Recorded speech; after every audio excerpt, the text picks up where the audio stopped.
Hello everyone, welcome back to the session of English. In this session, we are going to continue with our chapter Comprehension Ability. Now, this one is part number 55. So, we have already done 54 sessions on comprehension ability, that is, reading comprehensions. So, let's begin this topic. In this session, we will discuss two passages, that is passage number 76 and passage number 77. So in all, we are going to discuss two passages in this session.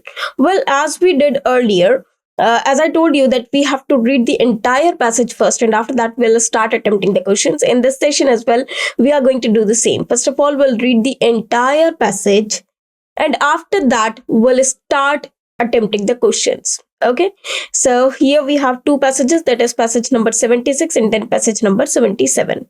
So first we will be doing passage number 76. Now, as I told you before as well, that in case of passages, we have several type of questions. For example, we can have the question based on theme. We can have the question based on the author's opinion or author's suggestion. Okay, that what author wants to convey. So suggestion. Another question can be from the context of the passage, and later on we can have the questions of vocabulary from the passage, or we can have a tone of the passage. So we can have these type of questions necessarily. Context of the passage is totally based on what is there in the passage, what is actually the message that has been conveyed through this passage.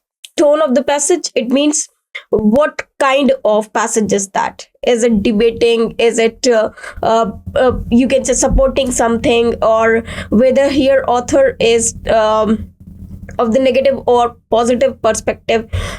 So according to that, that is the tone of the passage. The theme of the passage, that what the passage is about, and author's suggestion, that what author wants to suggest through the passage. So that is also a kind of question that comes from the passage part. So in all these sessions that we have already done, we have seen such type of questions in the passages. Now in this session as well, we are going to discuss some questions which are on this pattern. So in the last, I will be telling you that what kind of questions have been asked from the passage. Okay, now let us begin this passage number 76. First, we'll read the entire passage. We'll try to convey or figure out, we'll try to analyze or figure out the meaning of that particular passage, and after that we will be attempting the questions based on that passage. And after we have read the entire passage, we have an idea that where are the keywords and the locations of the keywords. So it will be very helpful for all of us to solve the passage very easily in a shorter span of time. So let's begin the session. This is passage number 76. Okay, humans won't disappear forever. Won't means will not. Disappear, it means they will not be finished forever. They can die, but they can't be completely wiped out because their soul is irrepressible. Now, it is a basic fact or the universal truth that only the body of human dies. If we talk about soul, it is eternal and it never dies. Now, when a person dies, obviously he takes birth anywhere else in any phase. You can say maybe possible he will become a human being or a creature or an animal, whatever. Now, if a person dies, or if you can say that suppose 100 people die every day, but 1000 people take birth every day, or 1000 births take place every day. So if you see this ratio, you can say that human can never die. If he dies, another person takes birth. Okay, so we cannot actually finish human totally, because their soul is irrepressible, means it is eternal or everlasting, or it means it lives forever. Okay, it cannot die. And their spirit is strong, and of course the spirit is strong. Even though things seem bad with powerful countries fighting, there is a bit of hope. Now, if you see that many countries are there who are fighting among themselves. For example, if there are two countries, they are fighting among themselves. Many people are dying day by day, or they die day to day. But what happens? The rest of the world, they are alive, they are living in peace, and they are not they have not died. In fact, they will not be finished by just the war of two countries. Maybe possible those two countries will be ruined, but it is also possible that in the two countries as well, that some people they will die, but some will not. Okay. It is amazing that these countries, which have spent a lot of money and effort making dangerous weapons, now we know very well about dangerous weapons, which are very, very dangerous, which are just that can destroy even even many parts of the world. That some countries are there with those who sorry which have spent a lot of amount on the making of these dangerous weapons, are now trying hard to make sure that they never have to use them. Now, there are many powerful countries who have made many powerful weapons, and these are very much powerful. These are very dangerous. You can say extremely dangerous. They are catastrophic, or you can say they are fatal, or not only fatal, but they can make the disasters. You can say they can destroy even the half of the world. So these type of weapons have been made by some of the countries who have spent a lot on that, and a lot much effort. Now they are the ones who are just making it a point that they do not have to use this, or they need not use those weapons, because they are now aware that this dangerous can be disaster, or this danger can be disaster. So they are the one who are preventing the world from not having such circumstances, because they really think that these weapons should not be used, or should not be required to be used. They argue, scare each other. They argue what they say. They say that scare each other, frighten each other, and go to the brink. Go to the brink means just you can say start threatening them. Okay, just say that you are going to do that, but you are not actually going to engage in it.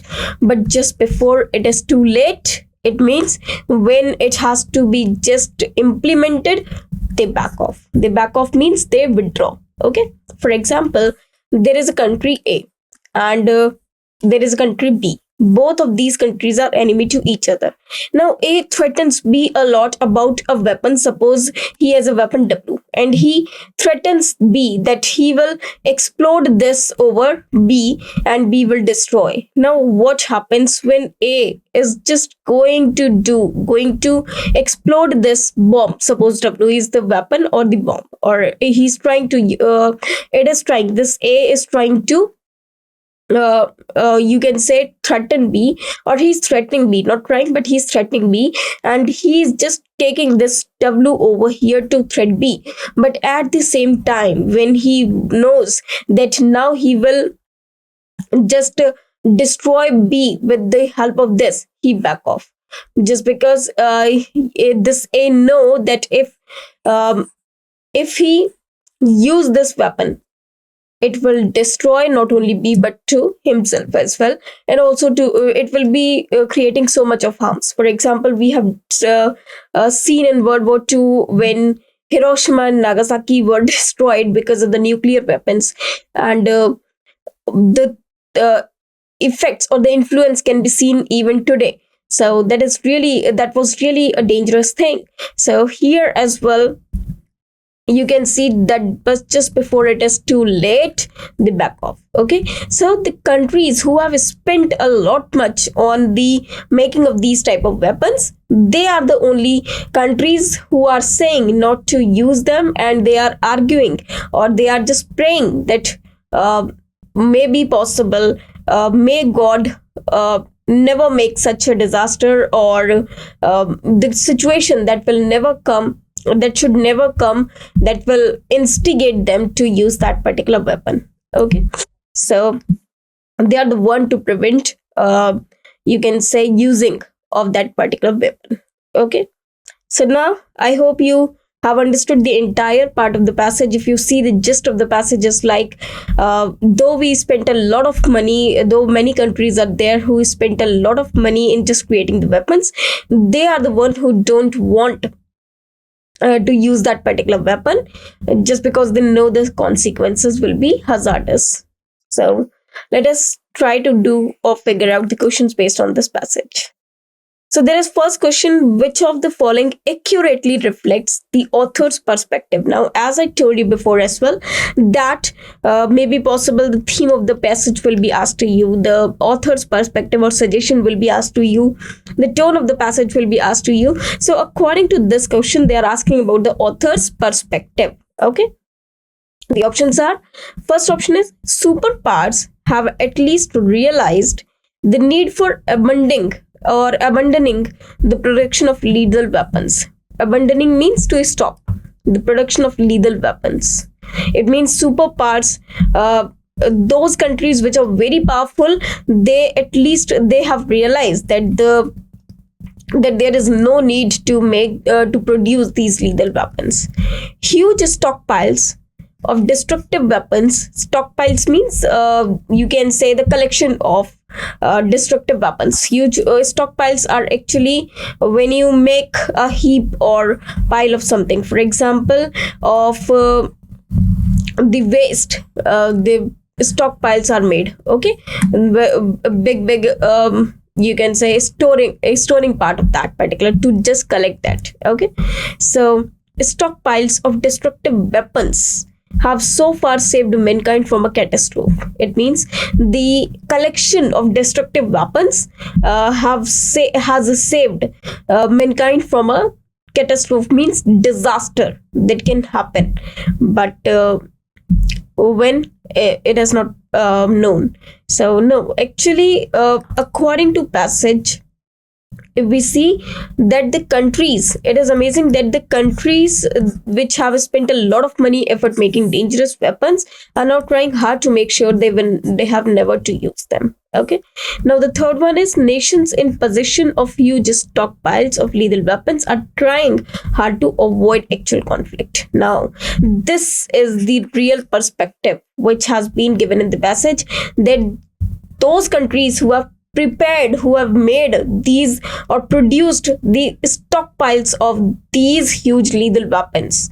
These lethal means very dangerous, extremely dangerous weapons. Now they are the one who are trying to avoid the use of it, and they are trying to have the conflict, because they know, well, if the conflict will be there, if the conflict is there, and if they will use it, that will destroy the country or destroy the humanity from the earth. Okay, D option is, mankind is heading towards complete destruction. No, actually mankind is not diverting towards the complete destruction. Actually it is humanity which is left inside some of the people, that if they use that weapon, that will destroy, that will be destructive, that will be catastrophic, or that will be very dangerous. So they are trying hard to avoid the use of it. Okay, so C will be the correct answer according to this line of the passage. As you can see, this is the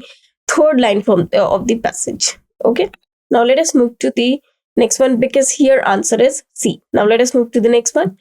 Humans won't. Okay, this question is, irrepressible in the second sentence means. Now you can see that this word is irrepressible here.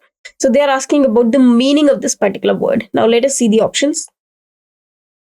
Unrestrainable, strong, incompatible, or oppressive. Now if we see the meaning of the words, options given to us, unrestrainable means which cannot be restrained, means which cannot be controlled. So you can say uncontrollable, that which cannot be controlled. Okay, strong means when something is very strong, when something is very healthy. Okay, incompatible which is not compatible, it means which is not matching in chemistry. Oppressive is when something is controlled. Okay, so oppressive means when something is forcefully controlled, force control. Okay, when something is controlled by force. Okay, when something is controlled by force. Okay, you can say when something is controlled by force, it means which can be controlled. Okay, force control. So if we talk about this word irrepressible, let us read this word in the sentence so that we can analyze the meaning of this particular word. Humans won't disappear forever. They can die, but they can't be completely wiped out because their soul is irrepressible. It means their soul is eternal, as this is the universal truth that only the body of the human dies, not their soul. Okay, so here, according to this, irrepressible means eternal. That means that is uncontrollable. Okay, it means that soul is irrepressible. It means, and their spirit is very strong. It means that cannot be controlled. Okay, die means when the life holds. Okay, so here the life of the spirit cannot be controlled. So here, according to this, A will be the correct answer. So according to this, A is the correct answer. Rest of the words, they do not match with the word irrepressible. Okay, now let us move to the next one. The phrase go to the brink, as you can see over here, go to the brink in the last line in the passage means retreating from extreme danger, declare war on each other, negotiate for peace, advancing to the stage of war but not engaging in it. Now, as I told you, read this last line. Because they are the countries who avoid the using of such lethal weapons, they argue, scare each other. What do they say? They say scare each other and go to the brink. It means show the weapons to them. But just before it is too late, it means when it comes to use those weapons, back off. They back off. Okay, the back off means they withdraw. So according to this, it means advancing to the stage of war but not engaging in it. Okay, so according to this, D will be the correct answer. They are not going to negotiate. They are not doing any agreement with each other. In fact, they are going to threaten them through the weapons or through showing the weapons. Declare war on each other. No, they do. They did not have. They didn't declare war. In fact, they are just threatening to each other. Retreating from extreme danger? No, it is actually D, that is just show the weapons to them but don't use them. Okay, before it is too late, just back off. So according to this, answer will be D. Now let us move to the next question. This is question number 4. The primary message conveyed by the author is that. Now, as I told you that some question will be asked from the message that has been conveyed by the author through the passage. They can ask such type of questions. So let us see the options. Men's safety is assured by delicate balance of power in terms of nuclear weapons. Now here the first option is men's safety is assured. It means the safety of men is assured or by the delicate balance. Delicate means soft balance of power in terms of nuclear weapons. Now, actually, nuclear weapons are there to threaten the world. Men's soul and spirit cannot be destroyed even by the super parts. Now, if the super parts are there, men's soul and spirit cannot be destroyed. Human society will survive despite the serious threat of total annihilation. Human society will survive despite though the serious threat of total annihilation. It means the total destruction of or serious threat is there. Even after that, human society will exist, will survive. We can not destroy or wipe out the entire human society. It means the entire human from the world. It is not possible even after using the lethal weapons. Man's destiny is not fully clear or visible. Now, according to the passage, they are not actually. If we see the first option, it is incorrect, and the last one is incorrect. It is not mentioned in the passage. Man's soul and spirit cannot be destroyed even by the super parts. Yes, it is fine because man's soul is irrepressible. It is eternal. It cannot be destroyed by the super parts. Okay. But they are not actually, the author is not going to is not conveying this. He is conveying that whether there is any threat, whether there is any catastrophic disaster, or whether there is any catastrophe, whether there is any destruction, even then human will survive. it is not possible to finish the human completely. Therefore, according to this, that C is the correct answer. So human society will survive despite the serious threat of total annihilation. So according to this, C is the correct answer. Now the next question is, which of the following best expresses the theme of the above passage? Now they are asking about the theme of the passage. Threats and intimidation between superpowers. Men's desire to survive inhibits use of deadly weapons. Use of deadly weapons. Inhibits means controls, or you can say lower down. Destruction of mankind is inevitable. Inevitable means unavoidable. Mounting cost of modern weapons.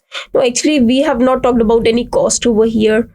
Destruction of mankind is inevitable. No, actually, we had not talked about the destruction of mankind, which is unavoidable, because we are not talking about any natural disaster over here. Okay. In fact, we are supporting that human will survive even after the destruction or the destructive attack.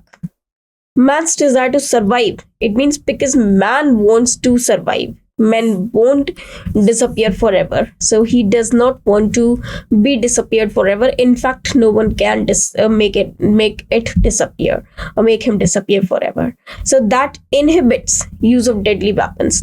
So that has made them not to use or avoid using these deadly weapons, because they too want to survive, and they know well that if they use those deadly weapons, they will not only destroy the other country, but they will destroy themselves and the rest of the world. Therefore, here according to this, B is the correct answer. So B is absolutely correct answer, which can best express the theme of this particular passage. Now here passage number 76 ends.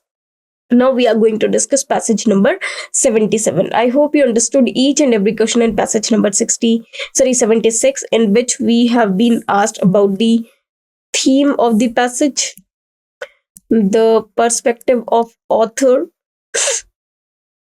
After that, we have been asked about the tone of the passage and the author, which he wants to convey, what he wanted to convey.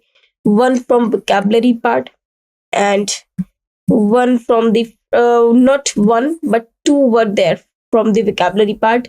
One is idiom and phrase, and one for word. Okay, and the another one was from the context of the passage. So we had 5 questions, and they were these type of questions that have been asked in the passage. Now let us move to the passage number 77. So we'll do the same thing. First of all, we'll read the entire passage, and after that we'll start attempting the questions. So this, you can see that this is passage number 77. Here you can see that this is a kind of letter. Directions: read the following 2 letters and answer the questions given below. So these are actually 2 letters that we have to read, and after that we will be given some questions which we have to answer. So here, this is Dear Shri Malti. So someone has sent a letter to Dear Shri Malti. Okay, Shri Malti. Okay.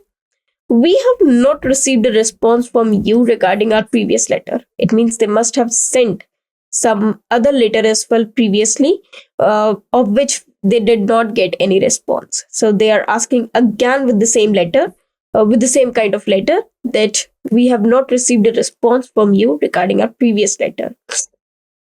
What will your neighbors think if we have to send our truck out to your house to repossess? Repossess means possess means when we own something, and repossess means when we re-own something. It means, suppose I have a car, okay, and I gave it to one of my friend. Okay, this person A has a car, and he gave his car to B. Okay, now A wants that car back. That means repossess. Okay, so if we repossess or possess the car furniture again, repossess that furniture, it means possess the furniture again, on which you have so far not paid your last as many as 6 installments out of 10. It means there were 10 installments, out of which this lady Shrimalti, she has not made 6 installments. Okay, it means out of 6, 4, out of this 10, she has made 4 installments. Okay, so a sofa is there. Through this, we can say that at the house of Shrimalti must have purchased something from this sincerely yours Feroz Khan. Okay, it means Feroz Khan is the furniture seller, and this Shrimalti, she has um, purchased of some furniture from Feroz Khan, but she has not paid all the installments yet. She had only paid 6 installments. Sorry, 6 installments are left, so she has only paid 4 installments, and 6 installments are unpaid still. Okay, it means she has not paid 6 installments. Now, actually, Feroz Khan is indirectly threatening her, or you can say taunting her, that what will happen if he sends the truck to her house and he will repossess the furniture. What will be the neighbors? They will be thinking of Shrimalti. Okay, now what happens when Shrimalti reads the letter? She writes a letter to Feroz Khan now. Dear Shri Khan, I have talked to all my neighbors about this issue you raised, and each of them believes it would be unfair for a large and respected company like yours to take such an action. Now, being very clever or humorous, Shrimalti, she's saying to Shri Khan that, okay, it is actually Shrimalti, maybe, must be possible. It is not written correctly. Actually, this is not Shri, but Shrimati. Okay, or you can say Mrs. Malti. I'm really very sorry. Maybe some typing error over here. It should be Shrimati or Mrs. Malti. Okay, and she reverts to Feroz Khan that she has talked about this issue to her neighbors, and they all said that it will not be good for the reputation of such a large and respected company like yours. It means she has just sent a taunting and humorous reply to him, that maybe possible um, she will pay money somewhere after, or she does not want to do so, but that is only a humorous reply that she gave. Okay, so now let us see what are the questions based on this passage. So let us read all the questions. The first question is, it appears that Sri Khan's main purpose of writing letter is to refund the amount of furniture sold by him, recover the unpaid balance amount of from Shrimalti, send his truck to Shrimalti to shift his luggage, inform Shrimalti's neighbors about the kind of furniture he sells. Now, actually, he wanted to have only, if you see this, have no paid or not paid as far as 6 installments out of 10. It means she wants, this Mr. Khan, he wants her to pay the balance. That is why, because he wanted to recover the unpaid balance, he's saying so. So, B, recover the unpaid balance amount of Shrimalti. Okay, so answer will be B according to this. Now let us move to the next one. Which of the following made Khan write a letter to Shrimalti? Prompt payment of 6 installments, discussions with Malti's neighbors, delay in recovery of furniture, or none of these. Now, prompt payment means immediate payment of 6 installments, which we know very well that she has not paid as many as 6 installments out of 10. Okay, so she has not paid the amount, of course. So this cannot be the answer. Discussions with Malti's neighbors. No, he has not discussed anything with the Malti's neighbors. In fact, he was just taunting Shrimalti that if he spreads this news in the neighbor, that will make on her reputation. Therefore, this B is not the correct answer. Delay in recovery of furniture. No, actually he wants to recover his payment, so it is not actually delay in the recovery of furniture. Therefore, the correct answer will be none of these, because none of these option is correct. In fact, what made him write, not it was the unpaid balance that made him write a letter to Sri Malti. Okay, so what made him write this? Not received the payment for last six installments. So here answer will be D. Now let us move to the question number 2. How many installments had Sri Khan received from Sri Malti? Now they are asking about the amount that has been received. Read the question carefully. 4 installment, 6 installment. Okay, it is 10, not 30. It is 10. Okay, or none of these. Now, of course, there were total of 10 installments, as you can see over here, that there are 10 installments, and 6 they are unpaid. So, of course, he must have received 4 installments. So, according to this, A is the correct answer. That is 4. Okay, so this 4 installments he has not received yet. Okay, now he has received yet so far. Now let us move to the next question. And the next question is, Sri Malti responded to Sri Khan's letter by asking the neighbors for help, paying the unpaid dues, returning the furniture, or writing a humorous reply. Now, as we can see that she has not given any payment, she has not given, she has not returned the furniture. So, according to this, she only they gave a humorous reply, as she said that she has talked with her neighbors about this issue, but they told her that it is not good or unfair, or it is not acceptable from such a big company. So that is actually writing a humorous reply. That is D. So D is the correct answer. Now let us move to this question. Which of the following can be definitely inferred from the above correspondence? Sri Malti is no longer in need for the furniture she bought from Khan. Khan has so far refrained from writing any letter to Malti. Malti would not like Khan to repossess the furniture. Malti's neighbors purchase furniture items from Khan. Now, obviously, Sri Malti is no longer in need of furniture he has bought from Khan. Khan has so far refrained. Now, because he has also written letter previous, as we can see in the very first line.